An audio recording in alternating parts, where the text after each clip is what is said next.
So I thought we were going to start with just sort of have a first of an overview of like what do you think are like the current sort of situation in each of the different countries, and then we would jump in to look at what do you see some of the biggest problems you have right now, and what you see sort of last round, what you see for the future, what are the exciting things happening, where where are you going, what are you looking at, what are the big challenges moving forward.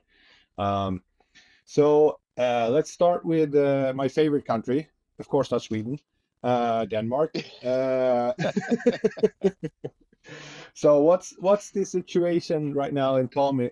Like if you take like an average fire station, like there is no average fire station there, but sort of imagine that what's happening there right now in this area, like for the firefighters in their behaviors, in equipment, in cleaning, like sort of an overview of that in Denmark.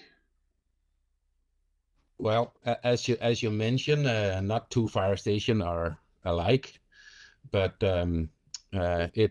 it's still moving forward with procedures of decontamination or cleaning, if you will.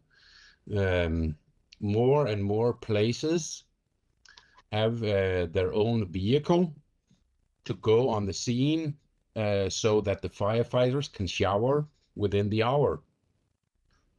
Yeah, and change the clothing on the scene, of course, in a safe distance from the contaminants. So I think that's the biggest progress for now. But as for all good things, there are also bad things. Like it's like the same story. From my point of view, they don't use them enough. They have the opportunities either to get their own vehicle on the scene or to order from a private company having those standing by to make the service.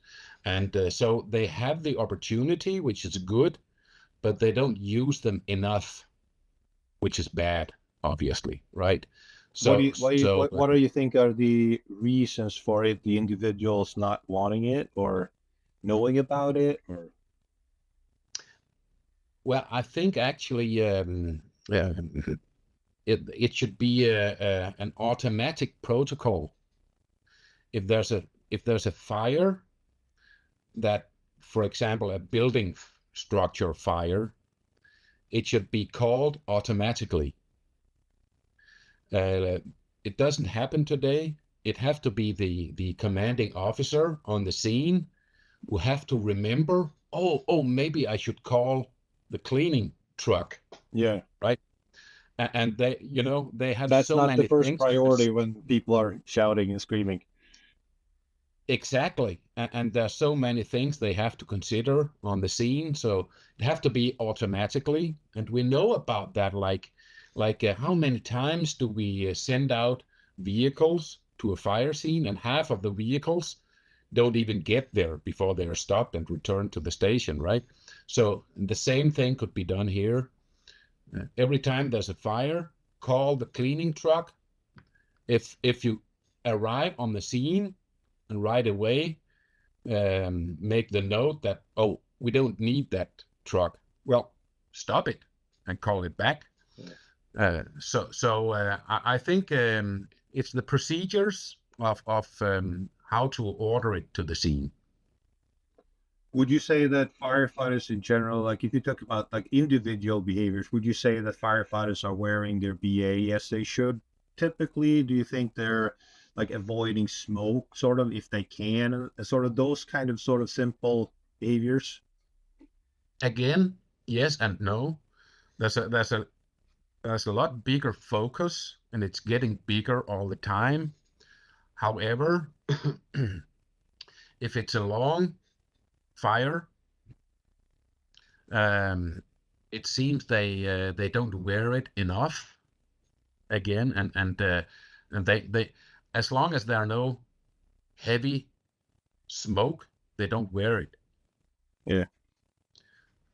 And so they should, because there still be particles in the air. And how about like stations? What would you say is the sort of like the average when the gear comes back dirty, both clothes, both equipment? What would be sort of the norm or the average right now, and how they deal with that? Well, they deal with the contaminated clothing. They take it off on the scene, like no matter if the cleaning truck is there or not. Yeah. They'll take it off and bag it and send it to the cleaner. Yeah. So that's I would say 95% of all accidents, they do that. Yeah. So that's really cool. That's good. As to the equipment, like if you take off the axe, use the axe or whatever tool, you don't clean it before putting it back on the truck. It's like it's only the clothing and then the big hoses, right? Okay. They leave on the scene. So they should leave everything on the scene to get picked up and handled properly. So at least at least they're doing the clothes right and sort of the hoses. The clothing and the big hoses normally don't go back on the truck. Yeah.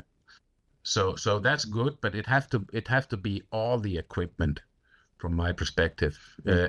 Again, it will avoid cross contamination because you take it back to the station, right? Yeah. And not all stations are equipped and designed to handle clean and not clean areas. Yeah. Of course, when they build new stations, they consider how to do it the best possible way.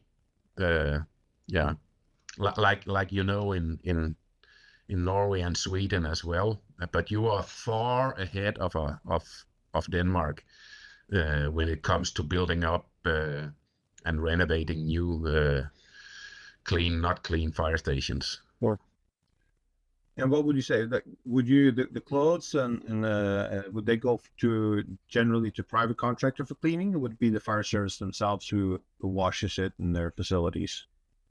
It's different. Different. Different, yeah. And well, it's a funny thing because like there's a next step conference in Stockholm last month, and I talked about cleaning the turnout gear. Yeah. And I do not recommend washing machines, like water-based washing machines, to clean fire suits, right? And of course the industry of cleaning products, making cleaning products, they responded on that and sent a huge email. They don't really like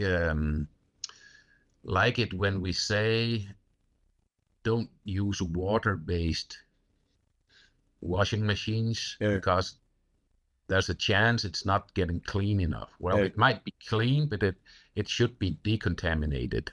Yeah. And they gave us a lot of studies. They made some studies themselves, the cleaning industry, well, the chemical companies actually, right? Because it's the chemical companies claiming that they have these cleaning products that are actually good enough, but we should always be a little skeptical, I think, and be curious and ask questions about this, because what we have seen about PFAS, let's say PFAS, right? The chemical companies, they have tons of studies saying that PFAS, the C8, is not harmful. Yeah. Like the tobacco industry 50 years ago, they made studies claiming that tobacco smoke is not dangerous for the health, etc. But they might be right. I don't know. I don't know. We're doing a study right now. Actually, I used the last week on this study. We're doing how clean is clean. Yeah. And we are now ready to go to the laboratory and make the tests and analysis Let's get back to that. I'd love to hear about what the status is and the latest developments and what you're looking forward to. But so it sounds like you're at least making progress about the sort of the behaviors and everything. Now, to be fair, the question if something is clean or decontaminated, it's very new knowledge. We don't really know where we're treading here. So, I mean, like you said, Sweden built fire stations with new washing machines everywhere. Go like, did we do the right thing here? Did we jump the gun on buying all this new equipment? I will get to that, but yeah, Okay, it's interesting to see, where are we going here? Cleaning is always, let me add, cleaning is always necessary. Yeah, right? Absolutely. And you wear other gear than turnout gear.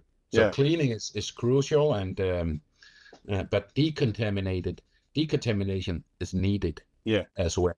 Yeah, I think we really need to separate those. They're of course intertwined, but they're also different. Yeah. So our rich and more sensible neighbor Norway. What is to Sweden? I mean, what is the status in Norway, Tommy? What do you think? Well, if you walk into like an average fire station, what do you see there in terms of preventing cancer from fires? Actually, it has been done a lot in Norway the last half a decade. Since 2016, there have been built above 200 new fire stations in Norway. That's the last number I got. That's crazy. And mostly it's because of the need of the clean and unclean zones in the fire station. So it has been done a lot in Norway regarding this issue. There also has been, of course, implemented barrier washing machines and good routines in the fire stations. But of course, in Norway, as in mostly of all other countries, there are differences between the different fire departments. So I think that almost 70-80% of all the Norwegian fire departments had a visit from the workers' arbetsmiljötillsynet. What's that in English? Workers' safety or governmental organization. I don't know. And there was they found failures in mostly of them, and so there are after that there has been done a lot of work in Norway to make this better. And in that occasion, Firefighter Fight Cancer in Norway actually have made a guidance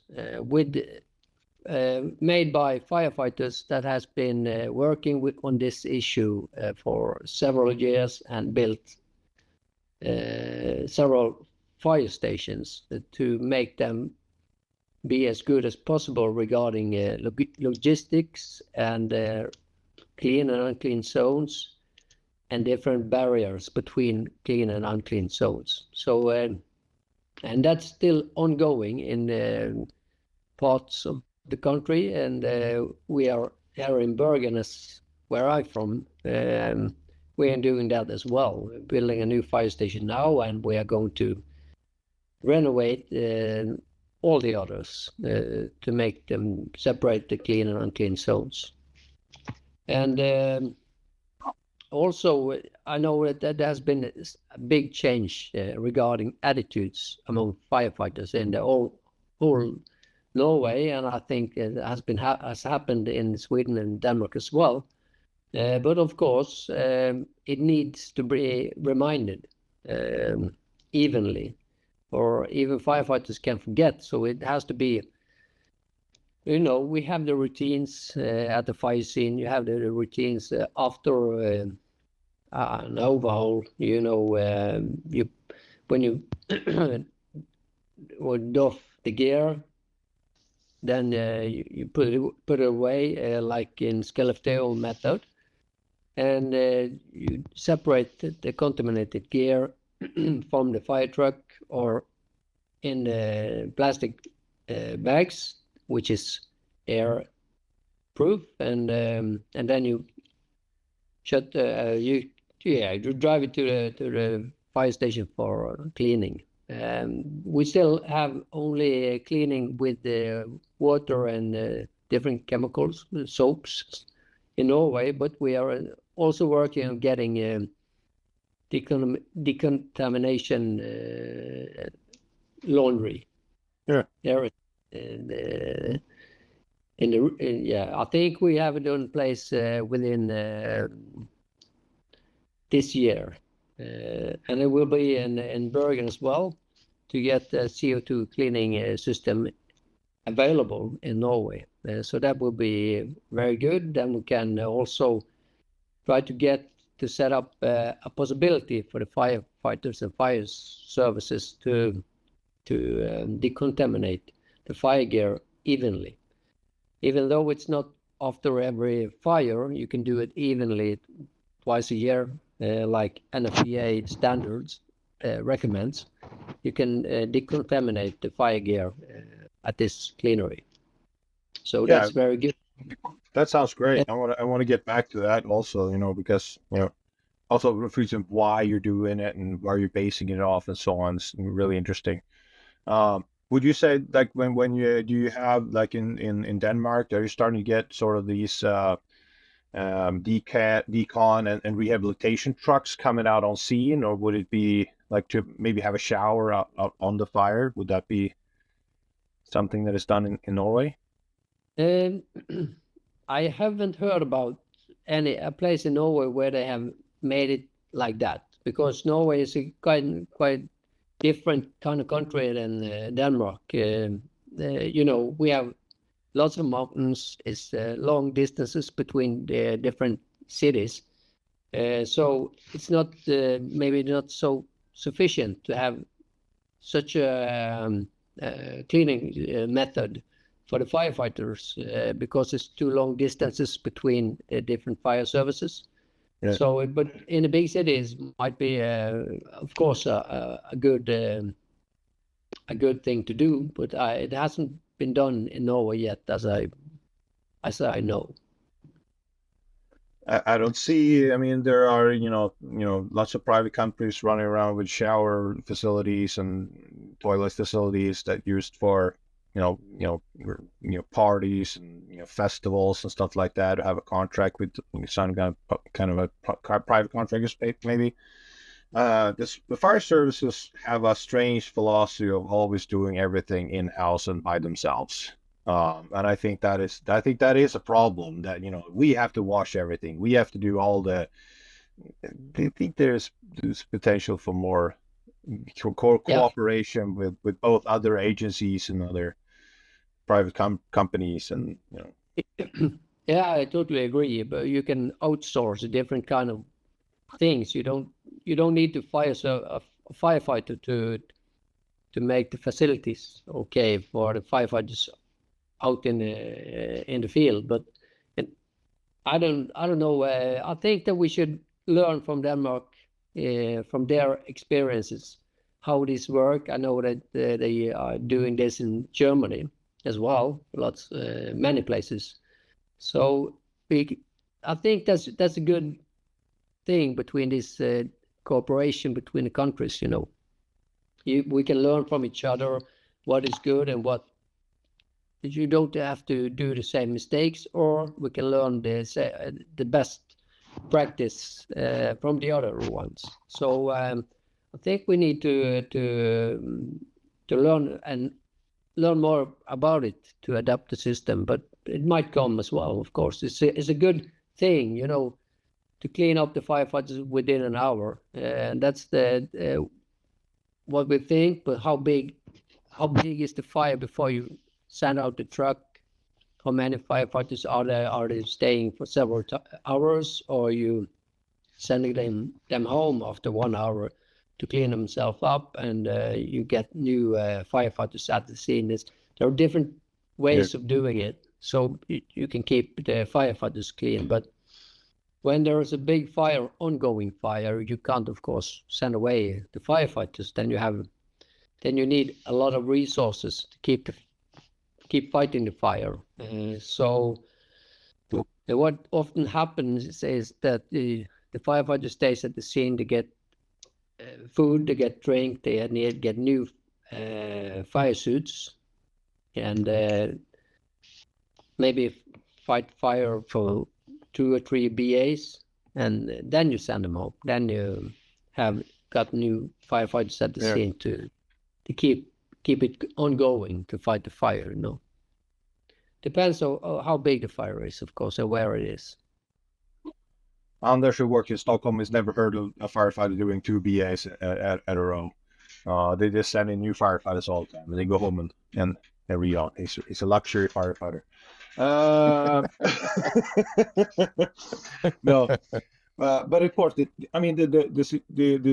context is, of course, extremely different. Like everything, like you said, from distances to the organizations. What's a good solution in one city or one country doesn't necessarily fit the other ones, but there's always lessons to learn. So, of course, absolutely. Anders, in Sweden, what would you say? What are we doing in Sweden? What's happening right now in Sweden in terms of this area?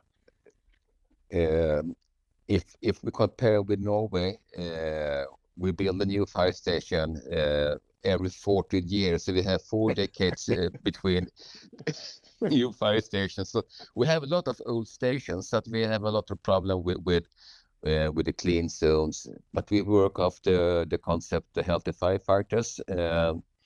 And we have no cleaning trucks so far, but we have started a new project in Greater Stockholm Fire Department. We're looking after problems before, during, and after the scene. And right now we are just talking about during, when you're inside the house and protect the fire. You get contaminated. You have exposure for toxics in the fire, in the smoke. So right now we work a lot with the active carbon gear, and it works. And by yourself, Lars, you have tried one of this gear. Yeah.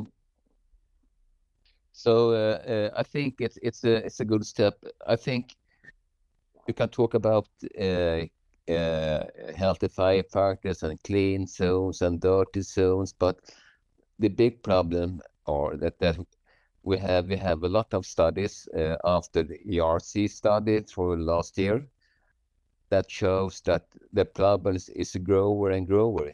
We have a lot of problem with the firefighter who get cancer. And I heard a few days ago, I got a report from Boston firefighters, and every 3rd week we have a cancer diagnosis in the fire department. Every 3rd week. So if you count that number of firefighters, after a few years you have no firefighter left at the fire department. You have a lot of problems. So the problems are growing. So right now in Sweden we are talking about what are we doing during when we are working inside the building, or what we are doing when we protect the fire. I think that's the solution right now.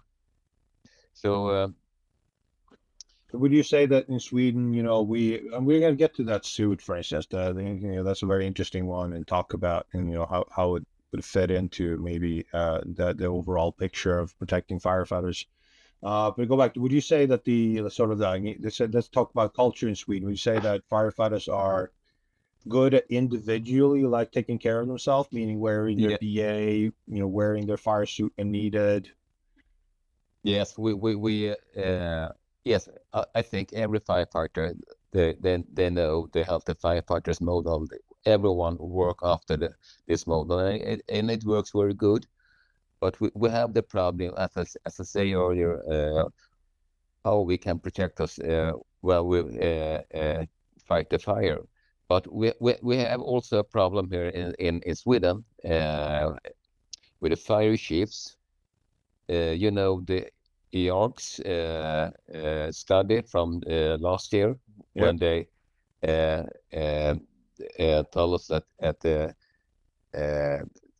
firefighter is you get cancer if you are a firefighter, and the fire chiefs in Sweden, they just say to everyone that study is not a Swedish study, so we have no problem in Sweden. Sweden is always the best, so we don't listen to Yes, anyone else. of course, You know, we have the Swedish way, you know. yeah, the Swedish but way. we have Yeah. we have a great problem. How shall I talk clean with the Swedish. firefighters? Yes. So and I try to talk when I speak with them at Sweden is a member of World Health Organization. Sweden is a member of EARC, and the studies is wide world, but it doesn't matter. No, it's not a Swedish study. So we have a lot of things to do right now in Sweden. So, but I think the problem is money. Everything costs money. So if you buy active carbon underwear, I think you have to pay 10,000 Swedish crowns. I think it's very, very cheap, because the Swedish crown is very... Yeah, now it's very, like, Norway can come in and just buy Sweden. Yes. You know, it would be best for everyone. You know, I've said it before, you know, Norway would get a good hockey team, and we would get good skiers. We would crush Denmark in everything. So if Norway just buys Sweden, it would solve all of our problems. But anyway, Yeah, so we have a lot of problem with attitude, the fire chiefs, and right now we try to get the active carbon underwear to every firefighter, but it costs a lot of money, and the problem is money. But you know, if you compare cancer diagnosis, it costs about 1 million Swedish crowns, and the underwear. The price for underwear is about 10,000 Swedish crowns. So yeah, but there's different budgets. The cost is for the healthcare system, of course. The investment is for the fire service, and that is not an easy problem to solve. Yeah, but I get I get the email from a Swedish chemical engineer, and he's very famous here in Stockholm. He was very, very upset about how we wash the gear. Yeah, he was upset about the clean water and so on and so on. We have a lot of new models of how you clean the gear. So I get an email from him. I think it's also, if you put the text in the book, you have about 50 pages, but I can send you the email. It's very interesting, because he's very it's a professional, and it's very good. So you have a point. So you know, it's like a lot of years ago. You can buy some medicals for you can get your hair start to grow up again. They work well for you. I see. It's very good product. You buy the medicals by the dentist. Yeah. So this he compare everyone with the dentist from the Wild West. So yeah. Yeah. So we have a lot of interesting here in Sweden. I think it's same in Denmark and Norway. Yeah, I mean, this issue touches a lot of other areas, like with clean water. Like, what happens if you wash things at a fire station? What happens with the water? If there are contaminants, what happens with the water? Does it go to local cleaning facility for the city, and goes to drinking water? Is those levels safe? What kind of numbers are we talking about? It's just many problems that comes from this. Yeah.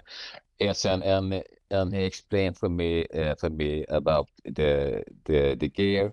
You have for every year you have a new model of the, for example, the Viking gear, and you have one layer and the next layer and the next layer in the gear, and the gear is very heavy and very warm, and you can't clean the gear because it's it's weight too much, and it's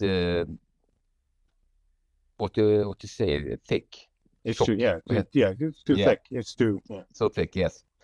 So we have a lot of problem with this gear, because you have the pH in the middle of the layer, and you have PFAS in the middle of the layer, and so on and so on.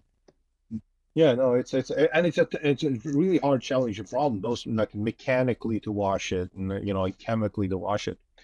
So we'll get back to hopefully some of those issues. Let's take another round. If we go back to Denmark, if we jump into seeing okay, so that's sort of the layout, what's happening in Denmark. What do you see are the major problems right now? If you had a magic wand and go if these three problems were fixed, not that you have a solution for it, like these three problems, if we could fix those, I think those would make the biggest difference for firefighter health.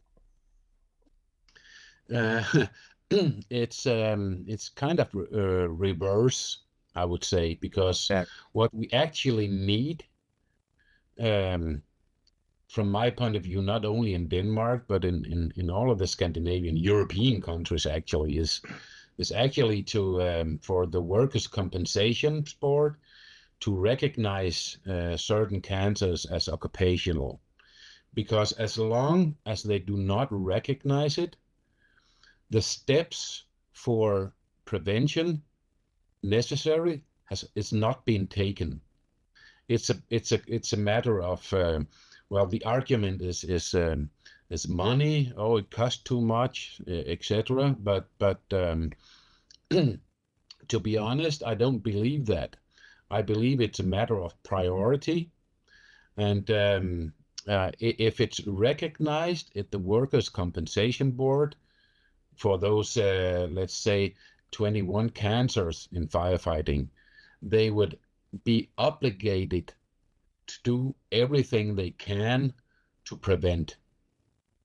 Not only clean gear, not clean fire stations, but also better, more healthy sleep, etc. There's a lot of factors boiling up that give the cancers. So it has to be the full package. You cannot only look at contaminated suits or cleaning on the scene or building new fire stations. All those steps are good steps, but one of the steps is not good enough. It's simply not good enough. We're talking about the lives of firefighters here. It's not for fun. It has to be the full package, and as long as our governments do not recognize at least 21 cancers as occupational for firefighters, they will move too slowly in the prevention. That really matters. So that's, I know it's the answer is reverse from your question, but it really takes the government and the working health authorities to make rules but they only make rules on behalf of legislation and recognition of these cancers. Just today, I've been working on a case for a cancer-sick firefighter. He'll probably not be here in a month or 2 months anymore, but and he have colon cancer, and it's spread to the body. But anyway, the primary cancer is colon and anus cancers, and they just reject it.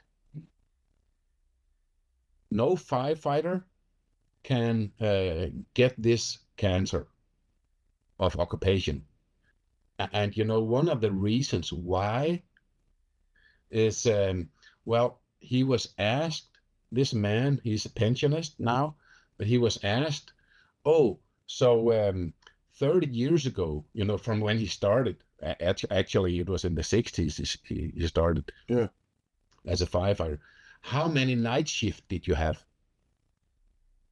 How many fires did you go to? What kind of chemicals did you get in contact with? He have to answer all those questions. And not only that, he also have to find witnesses that will be able to confirm what is, and that is so crazy, and it really, sorry my language, it really pisses me off, because this firefighter did everything in his power to be there, making society more safe, saving people, right? Now he got sick, workers' compensation, just swipe him off the table. And that's really not good enough. Just to say, this is the reason why we do this work that we do. And this is the reason why you make this podcast, Lars, right? It's because I just think it's fun. Firefighters, firefighters, yeah. Well, it is, but it's deadly fun. Right? Absolutely. Yeah. I mean, I'm personally invested in knowing how to protect myself. I want to be here. I've got my kid lying here I'm at my father's house because my wife is sick. He's lying 2 meters there. I want to be when he's grow old. So I want to have the most information I can to protect myself. And if I can help others in that process, I'm 2 thumbs up. Exactly. Thanks for that. That it's great. It's great. So to be specific on your question, we need the legislators to recognize at least 21 cancers for firefighters in order to push forward the way it's needed to make the right prevention and enough prevention. Still, it'll not be 100% safe for firefighters, but it'll be a big help. So what do you have socialized medicine in Denmark, so who cares if you get workers' compensation? Our experience is actually, I have quite a few examples of firefighter families. Actually, in all the cases, it's male firefighters, because still not so many female firefighters. But the examples I have is male firefighters and getting cancer and terminal cancers. And what they do with the last 6 months of their lives are trying to sell the house, getting a new, smaller house in order for the families to be to afford to stay. Yeah. Right. So we got treatment, but we're not asking for 50 million euros in compensation, right? Because it has to cover the expenses of hospital bills, etc. But we're talking about a fair compensation, so that the families do not need to sell a house, for example, and buy a smaller one or go to an apartment in order to afford to stay there, right? Yeah. And it's not fair. It's really not fair that the firefighter families have to struggle with, one, workers' compensation, and two, to spend all their time and the lack of energy selling the house, buying a new one. Yeah. This is not fair. No, it's a lot more than just healthcare, which could be better or worse, but it's a lot more than just healthcare if you get a cancer diagnosis, just for you, both for you and your family. So it is a very important one. Now, if I push on, so legislation, of course, important. Now, if I'm a legislator, I go like, okay, so you proved you proved me 21 cancers are common firefighters. Now, what would you use the money for besides compensation for the workers, like for prevention? What would you like wave your magic wand and buy or implement or do with the money for preventing people getting cancer, not just compensating those who get it? I'm not sure I understand your question. So if you get a pile of money here now, because the legislator wants to prevent cancer in Denmark, so, and you get a magic wand, so you get to spend it. What do you want to buy? Do you want to buy new fire stations with clean and dirty zones? Do you want to buy carbonaceous active carbon underwear? Do you want to buy education for the firefighters? How would you? Well, where would you put the money? Well, I'll put the money in new fire stations, clean, not clean zones. Yeah. I'll put the money on washing facilities on the scene, to go on the scene. Yeah. The best protective gear, like carbon underwear and other gear as well. Yeah. I would set up decontamination facilities so that the firefighters do not need to bring contaminated gear back home to the station. It goes to another building. I think that those would be my prioritize. If I can fill you out, only for the first step, Yeah. right?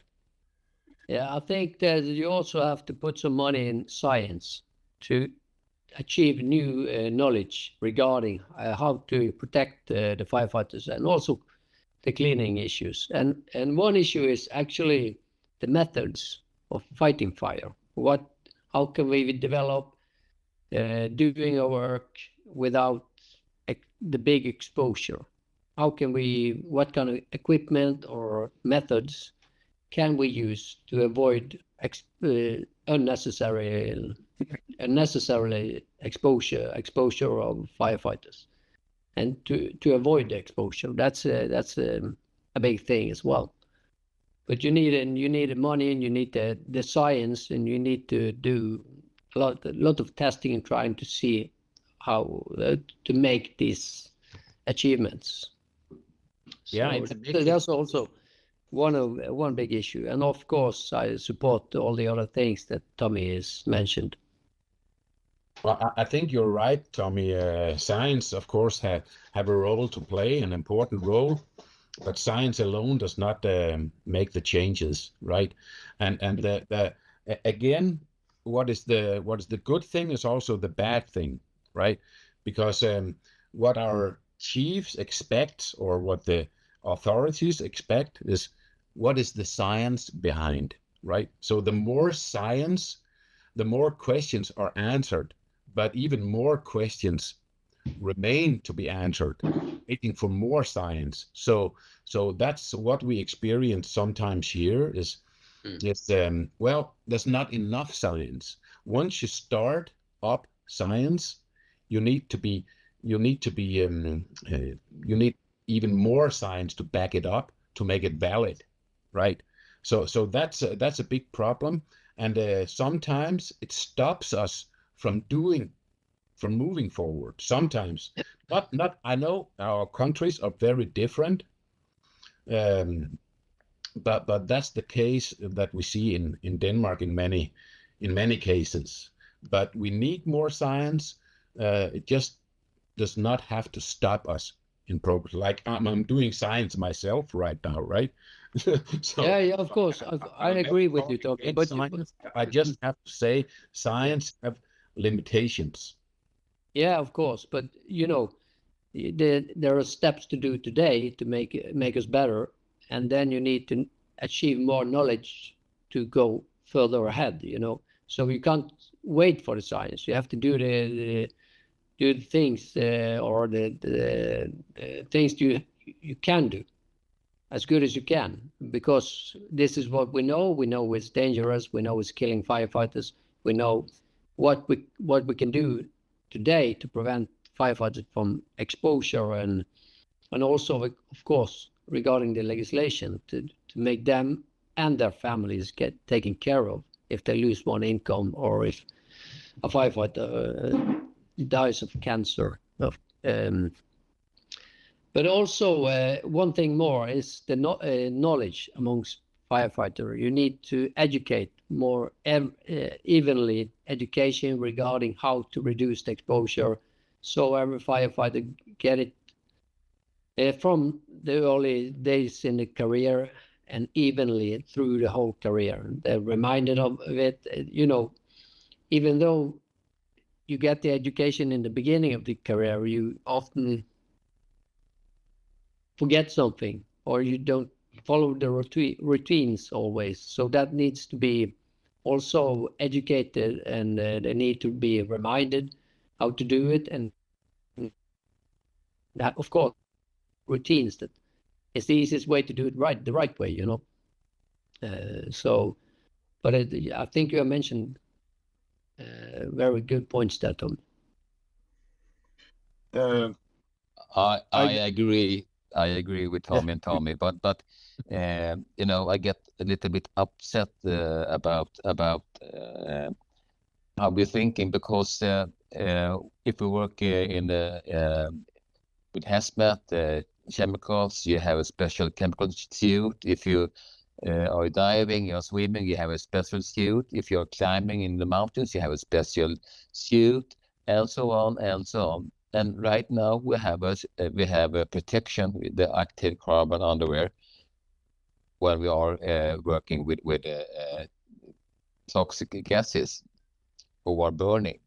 So I think we have a very, very important work to do there. But we have also to talk with the politician, with the fire chiefs, because I think every firefighter in Sweden, they know the problems, and they know the healthy firefighter and how they shall do. But if you talk with a politician and the firefighters, they don't listen to you. So I think we have a great job in the future. They talk with a politician what problem we have. I think that, it's funny you say, my experience with science is that most scientists are, for self-preservation, will always have in the end of the report, but this question needs more science to answer clearly. So I think Tommy is quite right when he says science is also a challenge, that we will never get a definitive answer by science. We sort of have to work with what we have right now. That is just done, because science the nature of academia works, but also the nature of how deep actually knowledge goes, how much you can break it down into bits and pieces. We will never get definitive answers. We will get sort of indications, and you have to work with that. So I think that is a challenge. Like I remember sitting myself, this was, almost 10 years now. I was sitting as, I was going to be appointed by the fire chief to sort of write sort of a proposal how to modify the fire station we were working in. And I was supposed to give him a good foundation to make a decision. And I had firefighters who came to me, we need to buy this washing machine and everything. And I was constantly asking, like, how do you know that this is going to, make it clean? Like I need the fire chief to be able to go to the politician and say, why is this going to work? So science is very important, because everybody's going to go, of course, I'm going to go there and say we need washing machines, and if the politician is doing their job, they should ask, what's your basis for this? Is there anything you can show me? So I think also science is really important. I want to talk more about, I want to touch on more of the other parts also. I want to touch on the educational piece, because that's very dear to me. So I want to start with let's jump back into Denmark, both with just training overall, if you have any insights on how we create good routines and so on during training, but also how to actually protect your training. Like, training is one exposure also. It's not nearly as bad as a real fire, but it's still exposure. For instance, if you do live fire training, which you should do. I'm a very strong proponent of going into smoke, because otherwise we get other risks to handle. But can you touch on that, Tommy? Yeah, and of course I agree, and like Tommy Kristoffersen also said, mentioned is education. So education is so important, because if you don't get the knowledge and the proper training, you wouldn't know about the procedures, and you'll be bad off, right? So what's happening in Denmark right now in the education area is nothing. So it's learning by doing, which means that every fire station find their own methods, their own rules, some good, some actually bad. I spoke with a fire chief not long ago, and he was happy to tell me that when the firefighters got out of the fire, they used the air, the air blower, high pressure air, yeah, to blow them clean from soot and whatever. And he was happy to tell me that they actually did something. Yeah. So we talked for a while, and I said, well, maybe you have to teach your firefighters not to use compressed air to blow, because what you're actually doing is you just spread the contaminants right into the air, and so etc. So what we need is to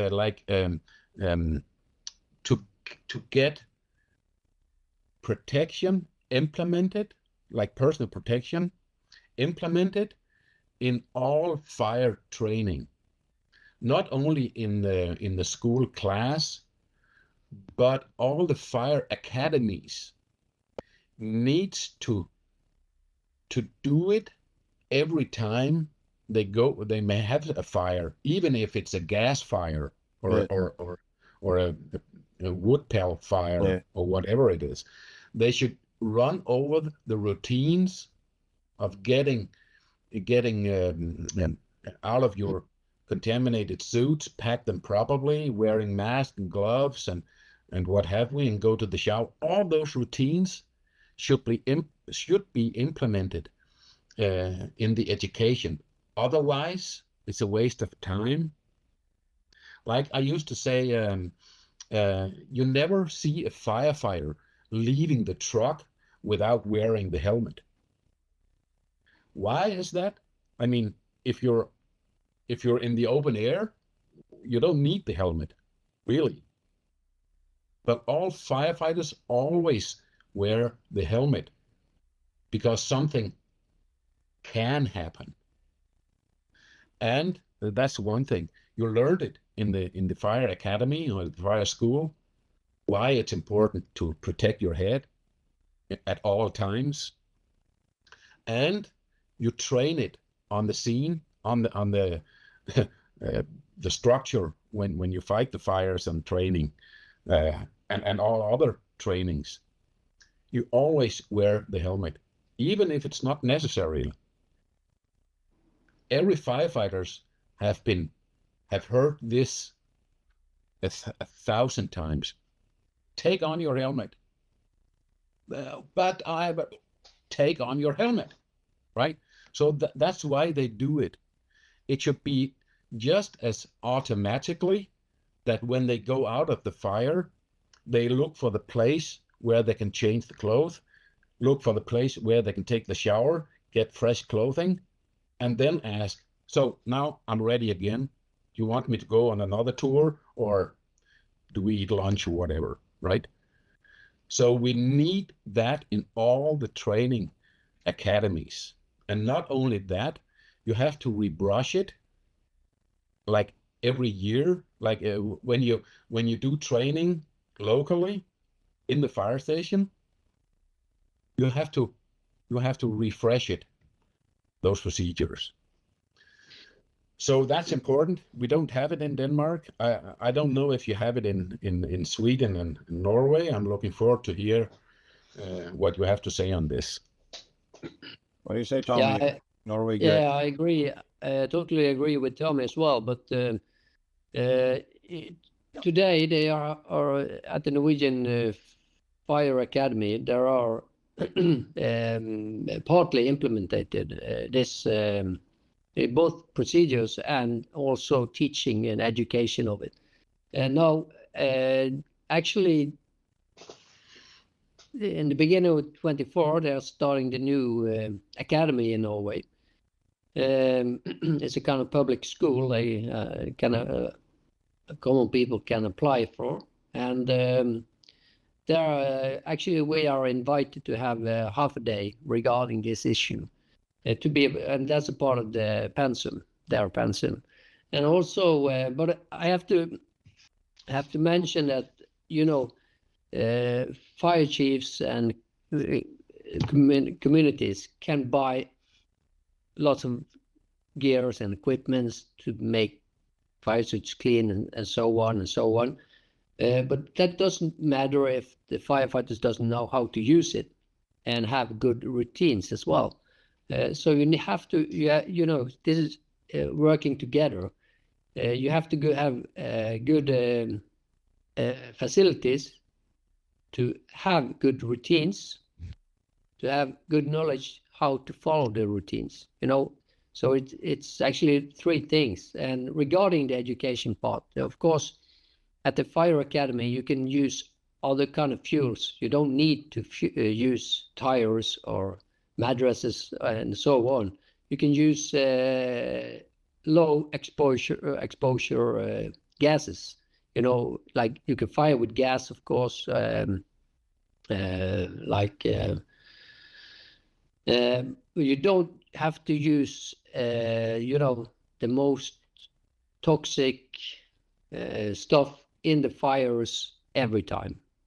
But you have to have, you have to train as you fight. You have to have fires, you have to have smoke, and you can simulate some of it, mostly of the time, and seldom, but evenly you fight fires how it is in the real houses, or you simulate that, but not every time, because then you are getting too exposed, and you don't need to do that. You need to train.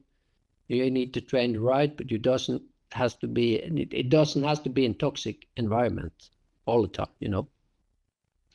But of course, at the academy, you also need to, when a firefighter begins at the academy, the firefighter needs to have the routine implemented, like the helmet, at once. So they learn this is the right way to do it, and no other ways.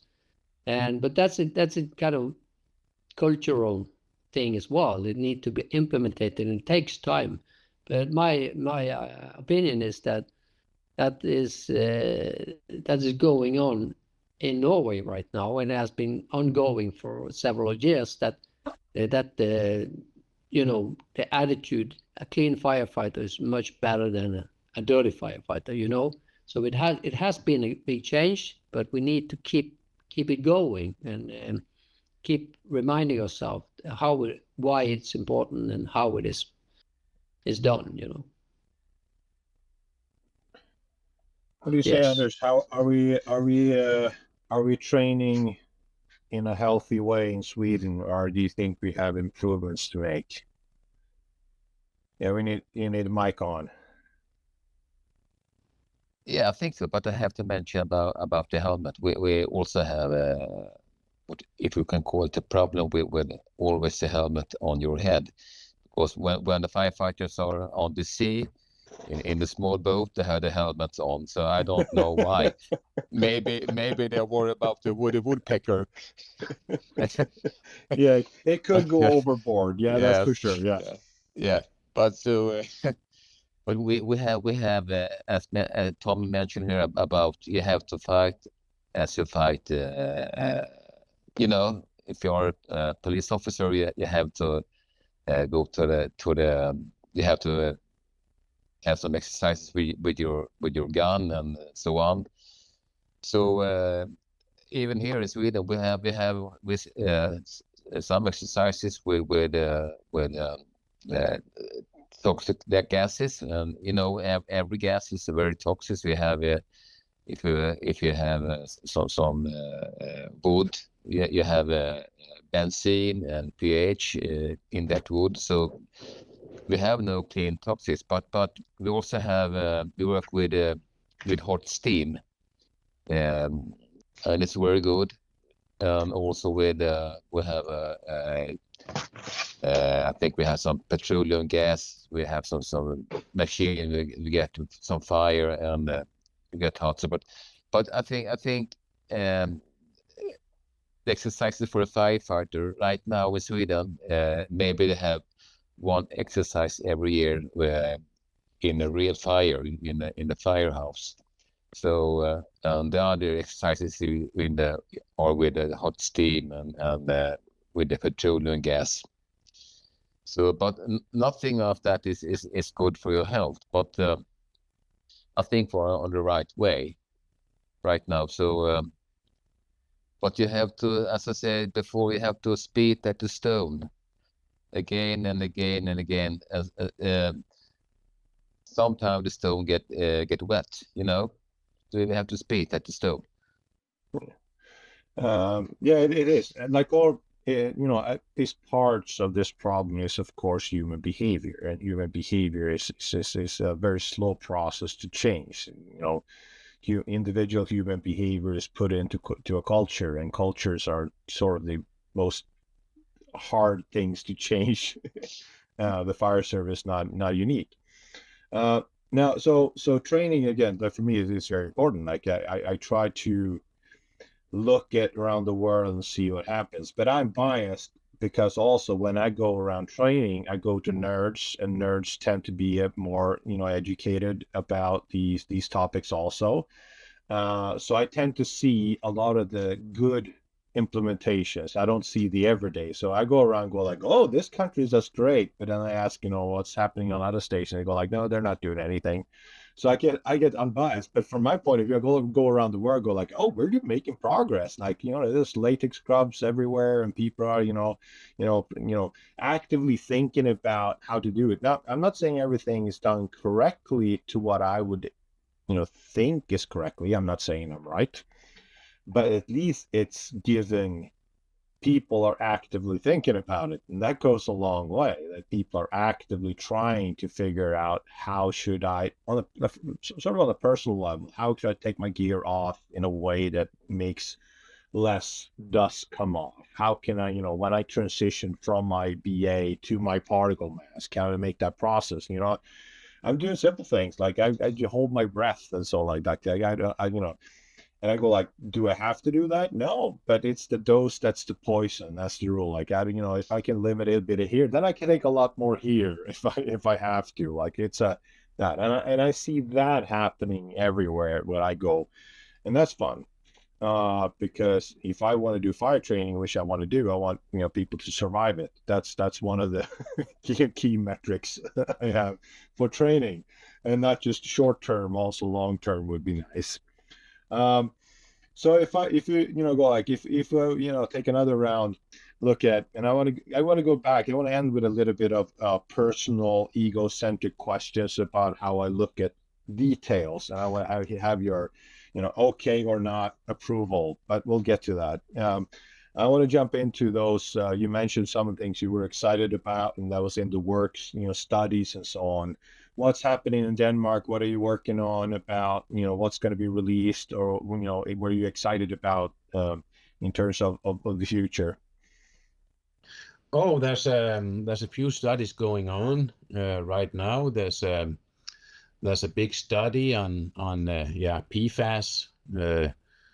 How is the level in the blood of certain firefighters? It's the biggest study in Denmark done on that. It's going to be released in probably next year. Will there be anything looking at where it came from, like from the fire suits, from foams, from other exposures?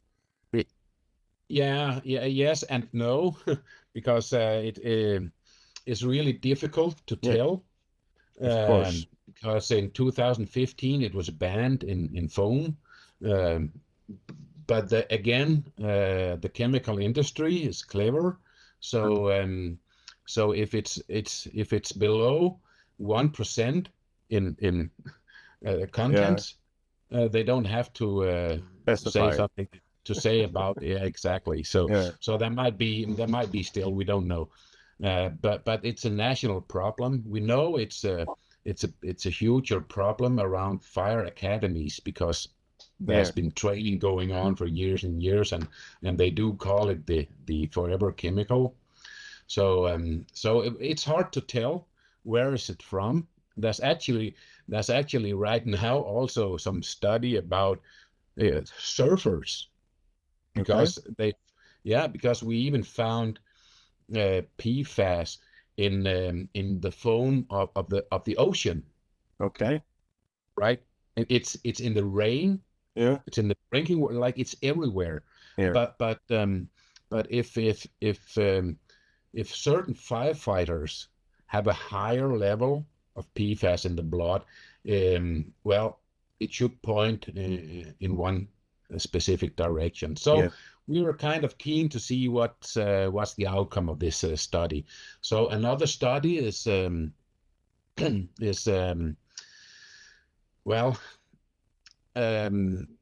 few years ago there was a bio study made in Denmark. Now there's another bio study, number 2, being made, and it will probably also get out next year. Like, everything has been postponed for more than 2.5 years due to Corona. Yeah. But so we're looking forward, and some of the issues they want to examine there is the use of sauna. Yeah. Also behavior on the scene. How do you take off the hood, for example? Yeah. Right. Etc. So we're looking forward to that study as well, and there's also of course the follow-up on the epidemiological studies. It's like an ongoing thing. Yeah. And then there's our own study we're doing with 2 universities with the How Clean is Clean study. Yeah. So it'll probably also be published next year. So hopefully we are looking forward to 2024 being able to publish 3 studies. Yeah. And we'll see where it leads us. So that's the studies going on in Denmark. Nice. Tom, you mentioned the CO2 facility. I want to know more about that one and the path leading up to that one. You know, the studies on CO2 and so on that you looked at. Yeah, I've seen some studies regarding that issue, and but that's the kind of laboratory test results. How good CO2 in high pressure is cleaning firefighting gear, gloves, boots, undergear, and so on. So it looks very sufficient and very good, and it cleans the gear so it's below EU limits regarding contaminates within clothes for new to sell in the European Union. So that looks very good, and the test looks very good. We also have been visiting a test laboratory to see what they actually do, what kind of machines they are using to find these results, and it looks very. That's to us. It looks very sufficient, and it's about time to get this in Norway, and I hope it will expand to other countries, Sweden and Denmark as well. So that is a good way to you get your gear decontaminated. To clean it in the laundry machine, it gets much cleaner than it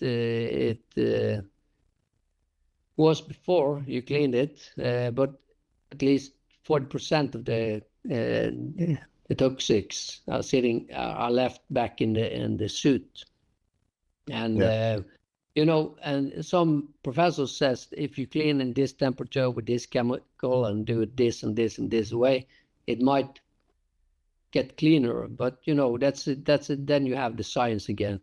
We are firefighters. We need to have easy way to clean it, or is that the firefighters' work? My opinion is that the firefighters spend their time training and be firefighters and do their job, and they can put away the laundry and decontamination, the cleaning things to people that know how to do that. So they don't need to be experts in both firefighting and cleaning firefighting gear. But we are, regarding studies, we have a Norwegian cohort that was different articles published for several years ago, and the last one last year, I believe, 2022. And we still have one exposure study that hasn't been published, and there has been done a lot of tests on firefighters in real in real houses that has been put on fire. Then they have been exposed for about 15 minutes with BAs and new proper fire gear, and there are results in the urine after 6 hours that says that they have been exposed for some pHs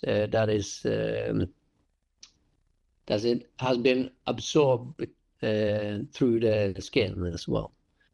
So it's going to be interesting reading. And we also have this cohort in Norway from 1950 until 2018, I believe. And that shows that firefighters are overrated for different cancers, urine bladder, and mesothelioma from asbestos and some other cancers. And also this, hopefully, and they are trying now to expand the study to make it bigger and more reliable. The numbers in Norway, we are totally among 5 million people, and there are not so many firefighters. So we need to have more firefighters in the study to make it even more precise, So that's going on. And also it's going on a bigger study. It's a kind of hero project that contains different studies, actually, different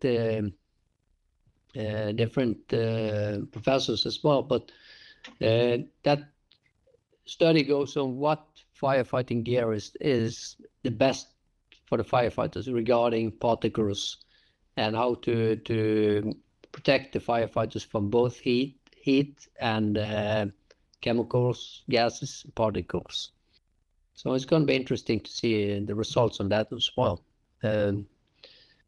Yes, and we are regarding this CO2 cleaning, we are convinced that that's the way to go to proper decontaminate the firefighting gear.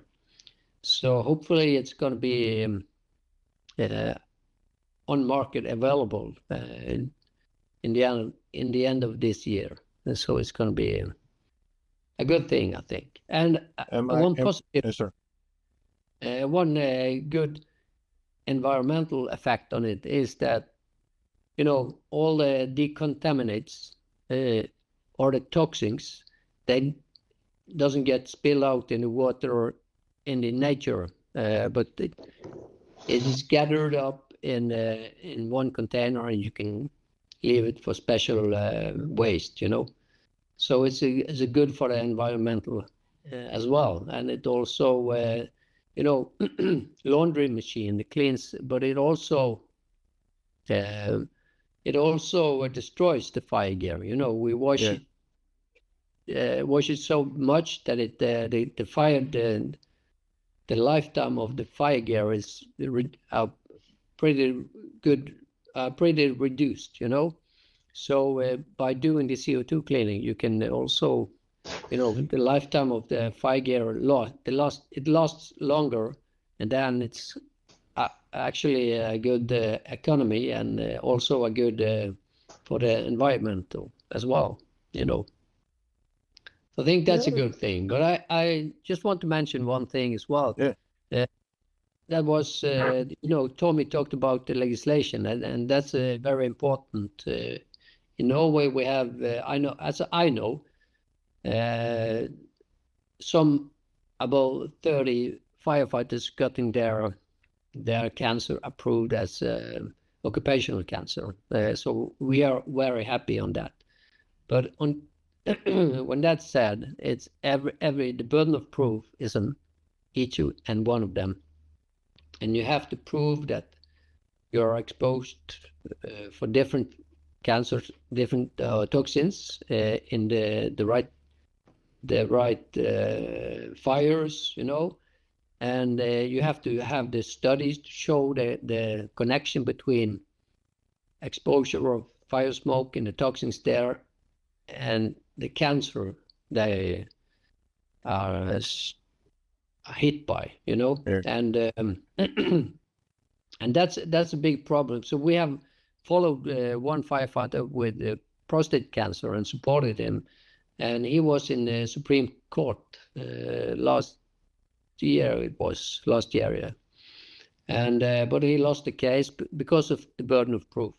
So that proves for us that the legislation isn't good enough. It's too difficult. It's too how can we prove all the cancers and all the toxins you have been exposed from the fires, all the fires you have been in during a career? You know, it's impossible. So what we have done, to try to do that, we made an app for free for firefighters where they can documentate every fire they have been to. So when it comes to court and you have to prove all the fires you have been to, and training exercise, of course, then you can documentate every fire you have. But now we are developing this app to be a web-based a website, you know, so we can go into it from different platforms, not only for your cell phone or iPad. And you also can, it's much easier for us to make it in different languages. So make it available not only in Norwegian, but in English, German, and Swedish, and Danish, if you like. So it's much easier for us to, on that base, you can make it in different languages. So make it more available for firefighters. That's very important. Sounds excellent. Do I understand correctly that the CO2 facility you're building is like a cooperation between the fire service and the private company manufacturers? Yeah, it's not between the fire service. It's an offer for the fire service. So actually, this is a private manufacturer. It's Decontex from Belgium.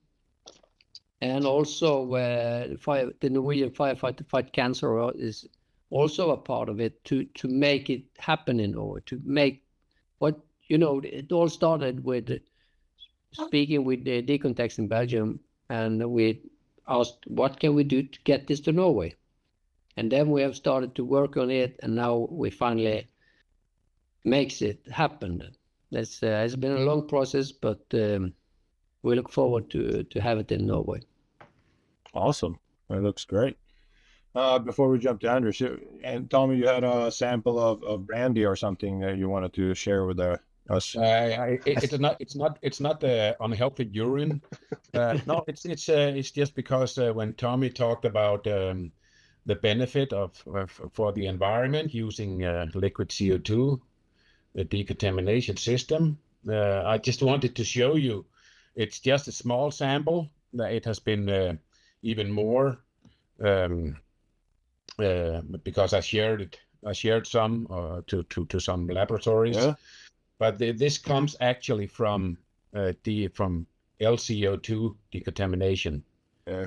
From just one fire suit was decontaminated, and it does normally from a normally washing facility. This goes out to the sewer, back to drinking water. Really, so just to clarify Tommy's point, to show you. It's actually here. It does not end up in our drinking water or the environment. It's here. No, I before I get to Anders, I approached because I had a problem. I built a water cleaning facility. It was a smoke cleaning facility to treat smoke from a training facility with water. So to wash it and make so that it doesn't smell and contaminate the neighborhood. But then of course I ended up with dirty water. So, and the manufacturers in the southern part of Europe we just flush it down the ground. I said, well, that doesn't look good. So I wanted to. So first I built a looping system. So the same water goes through the cleaning system, and of course get more and more dirty every cycle it goes through and washes the smoke. So I started asking a company that washes water, cleaning water, and specialized in sooty water. And I was surprised because I sort of thought that this was, because I didn't know anything about this topic, that I thought that there was some kind of a thought process about that when fire services built fire stations in Sweden or training facilities. But when I started looking at this, there was basically zero. All the companies, all the water cleaning companies that call upon, they've never heard of anyone, from the fire service looking at what happens with the water from our training facilities, from our, whether it's live fire training or it's cleaning the gear. Nobody's ever asked this question. I was going like, that can't be right. But I think that's true. And so the water facility is a problem. And I was happy to find that company, then we built a soot cleaning water system that was sort of not too expensive to run, because a lot of them are expensive to run. Then you could clean the water from whatever washing machine you have, but I think that's one of the issues I think that fire service needs to get ahead on, because if you're not proactive, you're going to be reactive, and that's typically not good. So absolutely water. It's I think it's some countries I go to and do cleaning, do training. We're sort of privileged in the Nordic countries because we have a lot of sort of clean drinking water. That might not be the case in the future, but a lot of places in the world that for sure it's not even in a lot of Western countries, clean drinking water is not an obvious thing to have. So we should be very careful about our drinking water. Anders. Can I make a comment on that? Just to, otherwise I'll forget. Well, you're right. We do have in Denmark clean drinking water is not it's not obvious anymore. Yeah. Since we started testing for PFAS chemicals from the pharmacy, from the farming, and the PFAS issue. But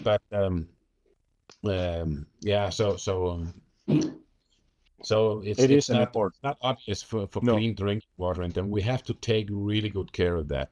And we actually do have one fire academy in Denmark, Lars, that reuse the water. Like they have their own water cleaning facility. Oh, on the nice. ground. Nice. Yeah, so they clean all the water used in the academy to fight the fires, etc. Excellent. And they reuse that clean water again to next drill, etc. And so they pile up all the dirt they collect from the facility. It's a huge building doing that, and they can get rid of it in a chemical plant, right, in the proper way. Yeah. Just to let you know, if that's excellent. Yeah. No, I think So that's has to be a part of the future about the fire service, thinking about where they put the water. Exactly, and it has been here in Denmark for the last, I don't know, 15, 20 years, like that. No, there are. I know there are some. If you look at national schools in Sweden, they have water cleaning systems, but they're not on the level of where they might need to be. They're sort of rough cleaning. But talk to the municipal fire brigades, I think there's a big. Now there's some departments I know that has a huge PFAS problem, and because of PFAS, they have to start treating the PFAS problem in the ground. So they have sort of upgraded their systems a little bit. But yes, I think that it is one of the things that's going to pop up on the radar for most fire departments in the future. Either by themselves or they will be forced to look at it. Exactly, and it's the new trend in the fire service. It's going to be more and more looking at the green, like being green, right? Yeah. Because it's a very toxic world we live in as firefighters, right? And and we're sort of the end line of that toxic soup. So we have to do something about it. Yeah, absolutely. Anders, so Anders, what are you looking forward to? What are your excitements about, research and studies or procedures and, the work with the active carbon gear or whatever, what you're looking at?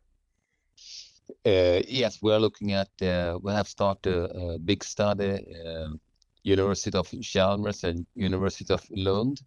We have to study about 200 firefighters, and they have do some smoke diving, and we take sample from urine and from the blood, and we take the sample after 1 hour, after 2 hours, after 24 hours, and we can see the level of toxics in your blood and in your urine, and how it impacts you. And we take one more smoke diving, and so on and so on. And we hope that the study can show us how much pH and how much toxics you have in the urine and in the blood and in your body after some smoke divings, and how it impacts you as a firefighter. And I think it could be a part of the solution to explain for everyone how it works, why we get cancer. So I think that is the next step. Great. When is that study going to be done, you think? Published? This already started, so I think it's done next year. Yeah. Great. Yeah. Just one. Yeah. Because I wonder, what kind of environmental do they smoke dive in? What kind of training facilities? Is it a real burn houses? Yeah, it's a real firehouse. Yes, it's okay. They have, yeah. Is it just wood, or is it also synthetics when they're burning the smoke, or just wood fired? It's the climate. Human carcinogens. What to show us? Yeah, we can't read it. It just says it's okay. Well, it's in Danish also, so it makes no sense. That's what you can find out in your study. Yeah. Say no to the bridge. Yes. Stop the bridge. Stop the bridge. Yeah, no to the bridge. Yes. Yeah. It's the mechanistic hitting on firefighters from IAC. Yeah. Okay. The different chemicals. Summary of all those bio studies that you're doing in Sweden now, and we did in Denmark and still do, and because we want our own studies, because we really don't trust IAC and World Health Organization, because we want our own studies. Yeah, but our researchers are just better. You know that, Tommy. And our firefighters are very different. You have to. So they're built like Vikings. They can, the pH levels could be 5 times higher, no problem. No, that's great. So, Anders, is there anything else about Sweden, that you're excited to see besides that study? I think that is we have a study. Also studied. They are looking at emulsion. They're looking after gases from everything with burns. Chairs, typewriters, paper, tree, plastics, everything will burn, and the toxins from each particle. And that study is done next year, I think. So, but the big study, as I mentioned before here, is the study from the University of Chalmers, where they had a study of 200 firefighters, and I think it's a great study, and the study can show us the connection between the toxic smoke and how it impacts your body, your blood and your urine. So I think it could help us forward to explain for the politician, for the firefighter, and also for fire chiefs, of course, and for the firefighters. So I think it's a very, very important step. I know that one of the arguments in Sweden is, but but that's an American study and they don't wear their BAs as they should. But that's because in Sweden we're so much better in doing that. So I know that's one part of the arguments. And I can promise you, if we have some study done in Gothenburg, the politician and the chiefs in Stockholm say that's not Stockholm, that's Gothenburg. Yeah, but Gothenburg is different. It's very close to Norway also, and Denmark, so it's not so good. Okay, so I'm gonna keep on dragging this out, but I have some short questions I want you to answer. I want short answers. I want you like yes or no, or possibly a short answer.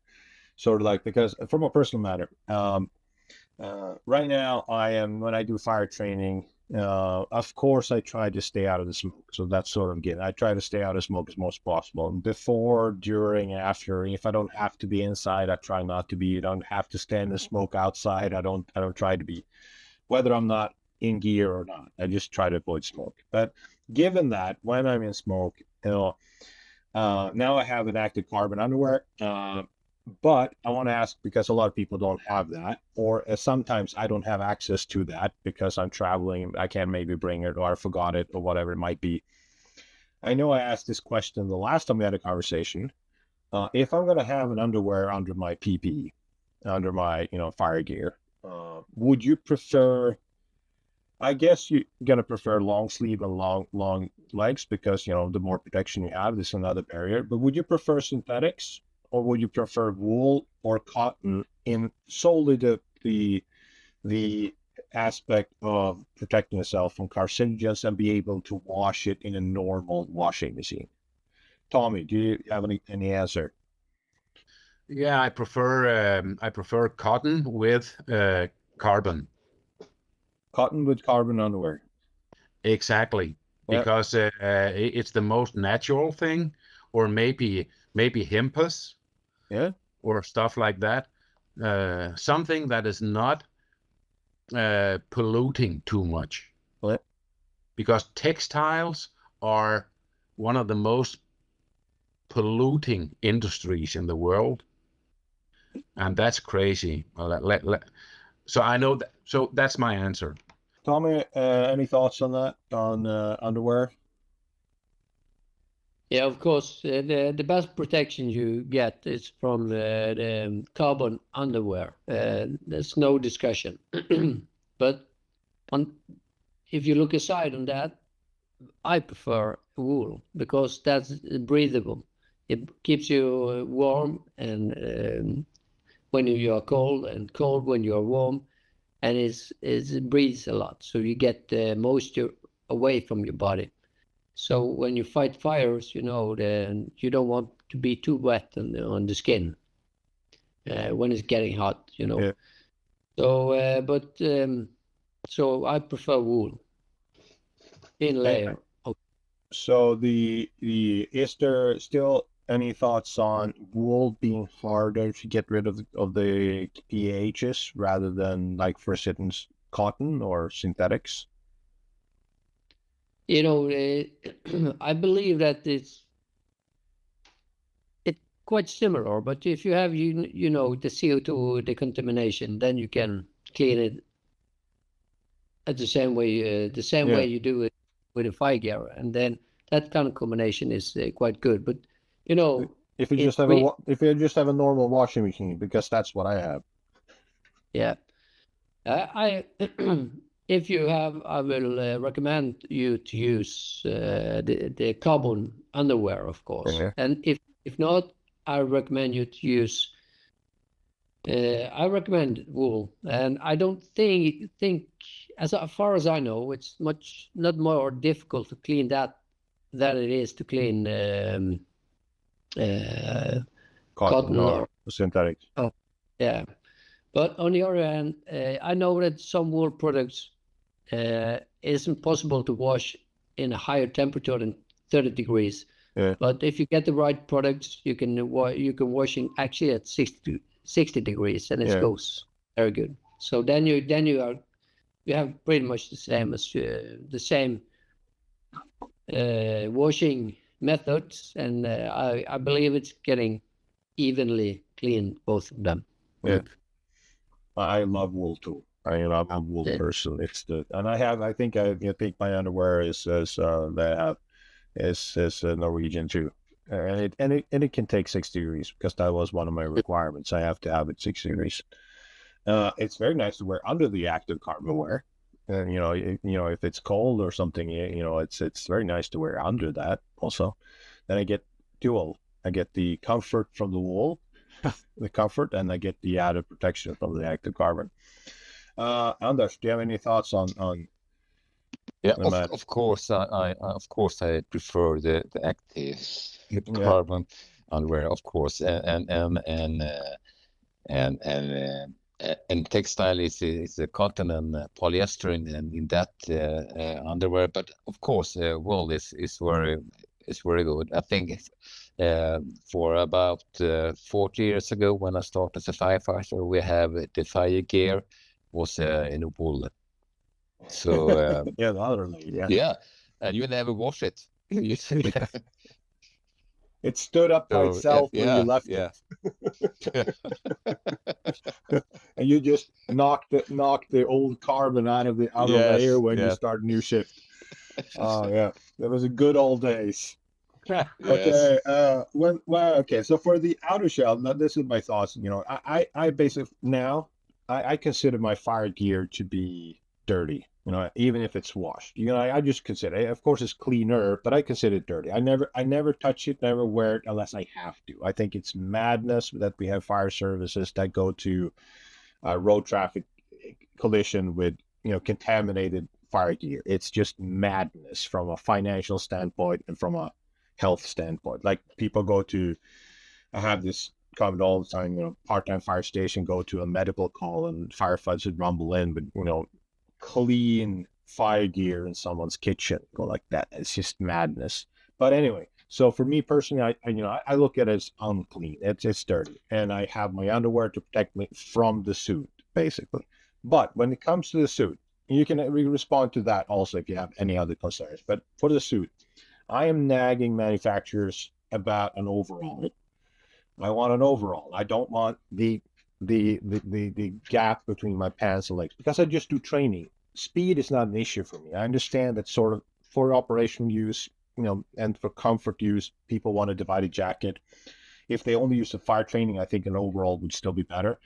But do you think to get rid of those things, do you think an overall would be a good thing to have, at least for fire training, when speed is not an issue of dressing yourself and so on. Does that make sense to you, Tommy? Absolutely, and you hit the nail on the head, because I prefer that as well. The overall, and it's not a question about speed. I don't know where you get that from. I mean, you just have to. Some have it, you know, that you one item instead of two. So and you don't have to make problems with the zipper, you know, because it's just there. You zip it up, and I know there are some issues when you bend over, etc. Crawling, it might crawl up, but you know, that's only a question of how you design it. And for comfort, come on, that's only because you use it to go when you go in the supermarket, whenever you leave the fire station, when you go to a traffic accident, etc. Well, it might be more comfortable, but in a fire situation, you know. I doesn't make any difference. It's only a matter of design, and actually that's one of the things I want to go to the branch telling them that's gonna be the future fire suit for putting out fires, and there should be no different between putting out real fires and school training fires. It have to be the same suit. So I totally agree with you. Tommy? Overall, it's the best solution. Any thoughts on what I said? I have one comment regarding this issue. You know, we have done regarding, you know, I told you about the Norwegian study of firefighters' exposure. They go into fire for 50 minutes. And what they did find in the undergarment is where the exposure was. And that was in the undergarment, around the neck, around the hands, you know, here, and also in the middle where the fire gear is separated. You know, and one of the theories is, and that's regarding design, because, you know, the pump effect, you know, when you sit down, you blow out air from the suit, and you rise again, it takes in the air. And it has to be like that. And that what happens when you do that in a like a suit you're talking about? You know, the need of air is pretty much the same. So if it doesn't get in between the layers, between the jacket and trousers, then it will enter from one other place. I don't know if it's down the neck or you have a vacuum inside the overhaul. I don't know the effect, but you must have, if you have worn it for several times, you know how it works. I just got a bit curious regarding that. I think that the overall design has been around, especially in Denmark, been around for 20 years. But I don't think there was a fixed collar around the boots. I don't think it was a fixed collar around the hands. It was pretty much loose, so it was easier to get the smoke in and out. But my thought is that if you design it even with tight hands and tight legs and maybe tied around your waist, your neck, you could maybe more of the air would go through the particle barrier. So at least some of that pumping effect will go through the particle barrier, which will protect you more. And maybe you can even design areas that are made for more air, so at least you're filtering more with the particle barrier rather than have a big opening where just even the large particles just get in and out. So more maybe that would be great design, very good with the carbon. Carbon layer. Basically, or maybe it's designed to be more flexible, so that when you bend down, it doesn't act like a chemical suit, but at some level of that, you keep it in. I don't know, but that's where for the manufacturer of fire suits, the times I've been nagging the manufacturers, they go like, well, there's not a demand on the market because basically firefighters want the split suit because it's more comfortable, but also because of the look. And that should just be honest. It's about the look. They should be able to take the jacket off and walk around with their pants. That looks cool. So it's partially about the look. But I mean, step one is to make awareness of this being better for the reason. That's step one, because that will, of course, in the end, gravitate toward being a demand. But as I said, if you have a low hanging fruit, at least you should be training.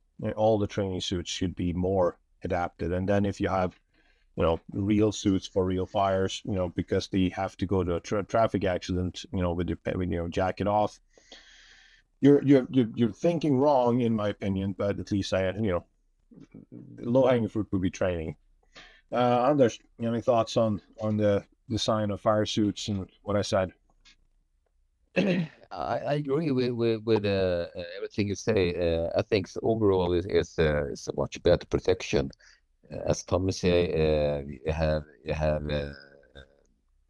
your neck and your wrist and so on. You get toxins from the smoke, but I think it's not a question about time or seconds or 60 or 90 seconds. I think we have to need the best protection. So we have to protect our firefighters first, and after that we have to protect the other people. So I think this is my issue. We have to protect our firefighters, and if it takes 2 minutes to dress up for a fire, let it be so. 2 minutes is for the firefighters' health. I think it's very important. Okay, next question. Latex gloves, cotton gloves, or no gloves? Tommy. Well, big issue. Well, you should have either nitrile or cotton gloves. Having no inner gloves is not the issue. It's one of the two. The nitrile gloves protect you more than the cotton gloves, but it's more harmful for your skin to wear nitrile gloves than cotton gloves. So take your pick. And what do you pick? You got to do fire training for a whole day in and out. I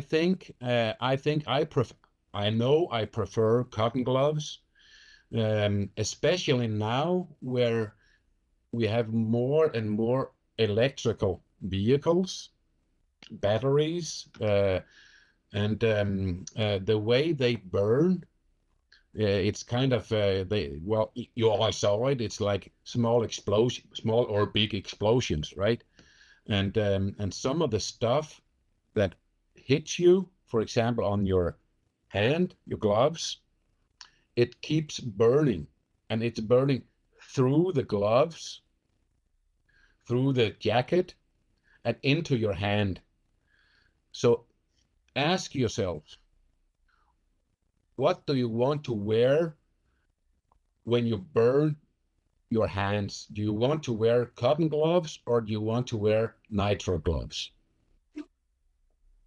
I know what I would like to wear. In that situation, that's an easy answer, but that's that's not every day. Okay, so Tommy. I was just looking at my cell phone. I have a picture of one colleague here in Norway that burned his hands, actually in training facilities, but wearing latex gloves, and it contains the moisture inside the hand, inside the gloves, and it was a big flashover. He got burned on his hands, and he had a quite serious burns on both hands. On the other hand, it was the moisture, not the latex melting in that case. That was the moisture. Yeah. But on the other hand, if he wore cotton gloves, he might get burned anyway. So my opinion is 99% of the time you're at the training facilities, you don't have those situations, but either way, you should never have those situations in training facilities. So you can use latex or nitrile gloves to protect yourself, because that protects you better from contaminations than wool gloves or cotton gloves. So I recommend at training facilities use latex and nitrile. And I also recommend to do it at the fire scene as well. But you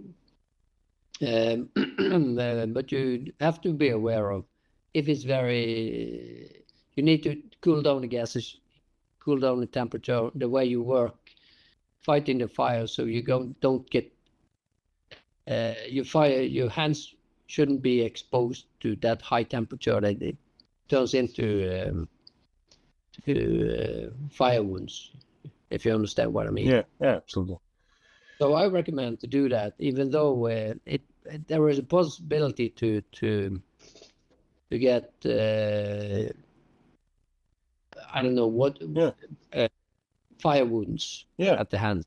Yeah, burn, and it's. I mean, I think that all the easy answers are already answered. All the easy questions. It's a trade-off. So you work with trade-offs. So if you're worried more about the cancer issue, and that's the context, you wear maybe nitrile gloves. If you're more worried about the operational use of getting burns in your hands, for instance, like car fires, maybe you should have. If you go to car fires, we should have cotton gloves. If you go to training fires at a training facility, maybe you should use nitrile. I'm just saying it's a trade-off. Anders, any thoughts? There's no active carbon. There's no active carbon gloves. I mean, there. We have a problem with the carbon gloves. It don't work. So you need to have another solution. Myself, I have black leather gloves, so I can show the other guys. But I think leather gloves with some inner glue inside the leather glue, you throw it away after when you used your gloves. So you mean disposable disposable cotton or disposable nitrile, rubber, latex? So some kind of natural gloves. Natural, of course, yes, and with latex gloves inside to protect you. So you because you have your hands, you work with your hands very close. Everything you use your hands at the things so that are very soaked and dirty. So you get a lot of toxins at your hands. So you have to need some kind of latex gloves inside the natural gloves. So of course, maybe you got very hot and something happened with the latex gloves, but yes, you have to choose between two bad things. Yeah, well, it's sort of like I'm thinking, and in my context, mostly training, I go with it's an overtime exposure problems. I use typically I use latex. In some countries I go to training, there's been you can't use that for insurance. You can't use that. The beard is also a problem sometimes, but that's a different issue. But you can't use latex. You have to wear cotton, for instance, if there is something. And I have no problem with wearing cotton, of course. As long as I'm using something, I feel a lot better. Gloves is for me. To wear my gloves, any gloves, I go to the training field, and usually I get gear from the training field. I go somewhere training, for instance, and I get gear from them. And I go I feel violated if I take a fire glove on without something beneath them. Because I'm now so used to it. It feels, it's just gonna go it feels like putting my hand into pure cancer or something. Because I know they're so dirty. And I look at if you look at a clean glove and you take your hand in and you put it out, your hand is like black, even if it's cleaned. So it's not even visually clean. Next question about air protection. So of course you want to be on air as much as possible. Of course you want to be your BA as much as possible. What you can't be on your BA would you say that if you have a decent seal, again, beard being a problem, if you have a decent seal, do you think a P2 particle mask is sufficient for walking around the training field with light smoke? Do you have any problems with that, or do you see any concerns, Tommy? Denmark? Sure, it's a concern because it's not enough, really.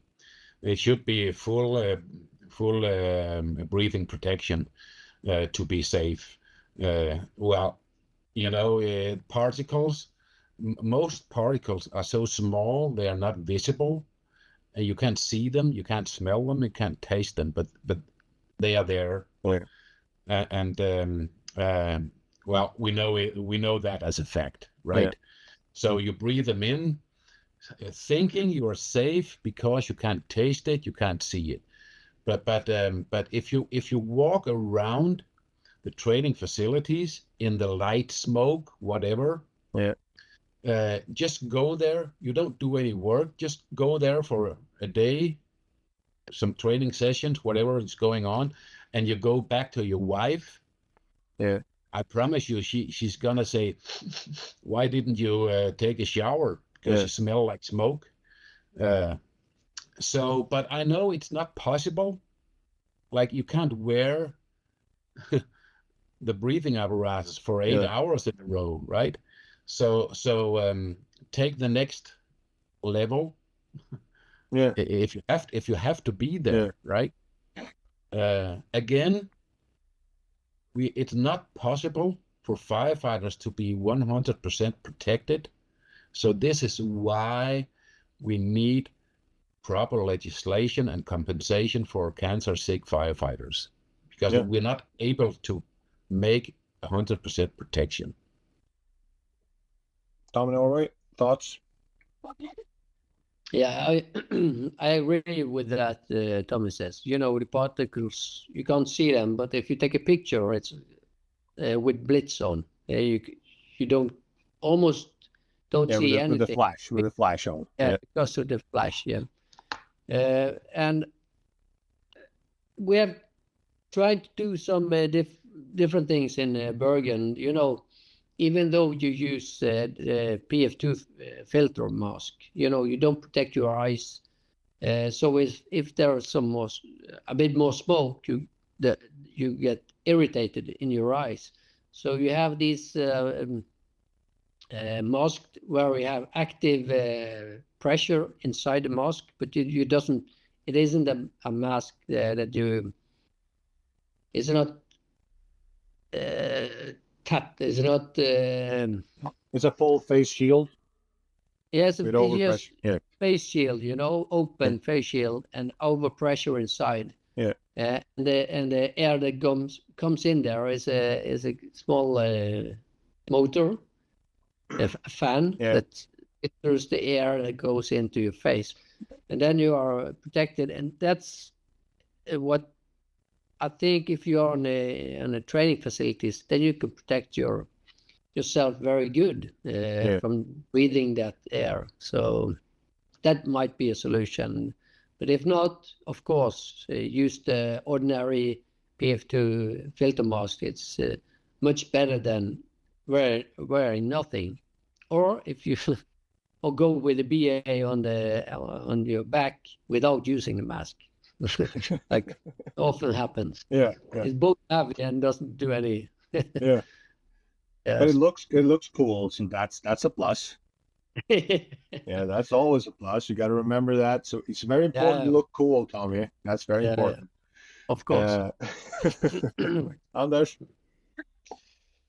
Yes, it's a problem on the scene with the breath apparatus, because we have not enough with the breath apparatus, and you have you can work with that kind of protection for maybe 45 minutes. Then you have to change. But as Tommy say, if you smell some kind of smoke, you have a lot of smoke particles in the air. So. And they are toxic, but I think the solution we have a lot of full face mask with overpressure when you take the air from your back. So I think it's a good solution right now. So maybe we have a better protection in the future, but the smoke is very dangerous. So and as Tommy from Copenhagen say, we need a legislation. So I think if we get the legislation, we can have some pressure for on the manufacturers and so on to get the better protection for the firefighters. So yeah, that sounds good. I actually, you mentioned that because also I have this beautiful magnificent beard. Particles mask don't work for me at all. You know, of course, it's very. You put the beer in the mouth. Yeah, yes, that's right. That's Yeah. that's the go-to method. Yeah. No, but actually, 100 years ago, Yeah. you would be the one of the four of us with the Yeah. best protection because Yeah. they used to put beard in the mouth. yeah, Right? I would survive 5 seconds longer. Yeah, exactly. I would just push Tommy forward and throw Anders over and just use you as a shield. No, I actually bought one of those full face masks just this year when I started doing more. Started building a training facility and so on. Because of that, and having that overpressure, of course, makes a huge difference. Even though it's still just a P2 filter, it's the same filter, of course, like in a mask, but the area is bigger. But then everything goes through the filter rather than get sucked in because there's no overpressure. So that makes a difference. But anecdotally, I know, of course, that I can get smells into that filter. If I fart, that's close that I can smell the fart. That's an indicator that is something coming in. But there are, I mean, when you have it on your back, you could buy the more expensive filters with the chemical, which takes chemicals. But of course, they're more expensive. They don't last as long. So it's a cost issue. But yes, in that case, I don't smell my farts because there's active coal in the filters. So it is possible to Maybe protect you could yourself. put the active coal somewhere else. Filter them on the outway, not on the inside. No, but so it is possible in that. But I do fully recognize, because when I go around doing training, having one of those systems, it's very, very bulky. Like if I fly with one, it's just a huge bag just for those. So it is. They're all, again, there's trade-offs. But I look at it as if I can use that most of the time, if I use a BA as much as I can, then the next step is an overpressurized full face mask. And the next one is just a simple P2 mask. At least it's better than nothing. And I work my way down in that sense.